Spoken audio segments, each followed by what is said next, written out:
கிறிஸ்துவுக்குள் பிரியமானவர்களே, நிச்சயமாகவே நான் உன்னை ஆசீர்வதிக்கவே ஆசீர்வதித்து உன்னை பெருகவே பெருக பண்ணுவேன் என்றார்.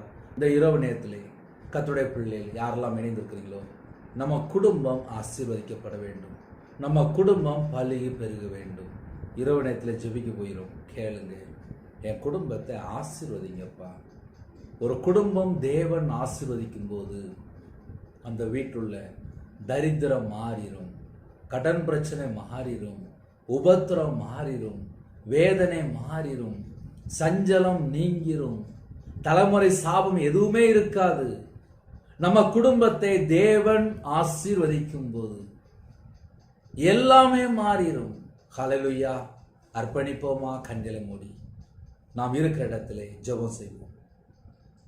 அன்பின் கர்த்தாவே, உம்மை நன்றியோடு துதிக்கிறோம்ப்பா. இந்த நாள் முழுவதும் எங்களை பத்திரமா பாதுகாத்தீங்கப்பா, உமக்கு நன்றிப்பா. இரவு நேரத்திலே எங்கள் எல்லாருடைய ஆவி, ஆத்துமா, சரீரம், சிந்தனை, நினைவு எல்லாவற்றையும் உம்முடைய ஜீவன்களை அர்ப்பணிக்கிறோம். இந்த நாளிலும் கர்த்தரை விட்டு தள்ளி போன பாவங்கள், அக்கிரமங்கள், துணிகரமான காரியங்கள், துன்மார்க்கமான காரியங்கள், பொல்லாத காரியங்கள் எதுவாக இருந்தாலும் கர்த்தர் எங்களை மன்னிக்கணும்ப்பா, எங்களை மன்னிக்கணும்ப்பா, எங்களை மன்னிங்க. யாரெல்லாம் மனம் திரும்பி தேவனிடத்தில் இரக்கங்களை பெற்றுக்கொள்ள வேண்டும் என்று யாரெல்லாம் தாழ்த்துறாங்களோ, உம்முடைய இரத்தத்தினால கழுவி சுத்திகரிங்க. எங்க வாழ்க்கையில நாங்கள் கர்த்தரை விட்டு எங்கெல்லாம் தள்ளி போனோமோ எல்லா பாவத்தையும் எல்லாம் மன்னித்து இந்த இரவு நேரத்திலே இன்பமான தூக்கம் தாங்க. நிச்சயமாகவே நான் உன்னை ஆசீர்வதிக்கவே ஆசீர்வதித்து உன்னை பெருகவே பெருக பண்ணுவேன் என்று சொன்னீங்க ராஜா. உங்க பிள்ளைகள் யாரெல்லாம் இணைந்திருக்காங்களோ எல்லா குடும்பத்தையும் கர்த்தர் ஆசீர்வதிப்பீங்களா? அவனுடைய வம்சத்தை ஆசீர்வதிப்பீங்களா? அவனுடைய தலைமுறை ஆசீர்வதிப்பீங்களா?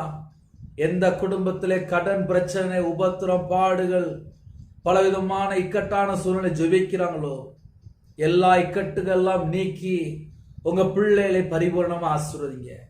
உங்களுடைய கரம் உங்க பிள்ளைகளை தொடட்டும்ப்பா. பலவீனத்தை நீக்கி போடுங்க. எந்த குடும்பத்தில் படுத்த படுக்கையில் இருக்காங்களோ எல்லா பலவீனத்தையும் நீக்கி கர்த்தர் பரிபூர்ணமான சுகம் தந்து இன்பமான தூக்கம் தந்து வரக்கூடிய காரியத்தை வெளிப்படுத்தி அதிகால வேளையிலே உங்களுடைய சமூகத்திலே கண் விழிக்க கிருபை செய்யுங்க. துதிக்கிற துதியோட எழும்ப கர்த்தர் கிருபை செய்யுங்க. விசேஷம் அந்த இரவு நேரத்திலே யாரெல்லாம் இணைந்திருக்காங்களோ அவங்க இருதயத்துக்குள்ள தேவ சமூகத்தால் நிரப்பி ஆசீர்வதிங்க. கர்த்தர் கூட இருங்க. உங்க நாம மேம்படுத்தும் அப்பிரயோஜனமான ஊழியக்காரப்பா கர்த்தர் பொறுப்பெடுத்துள்ளேன். இயேசு கிறிஸ்துவின் பிதாவே, ஆமென். ஹல்லேலூயா. God bless you.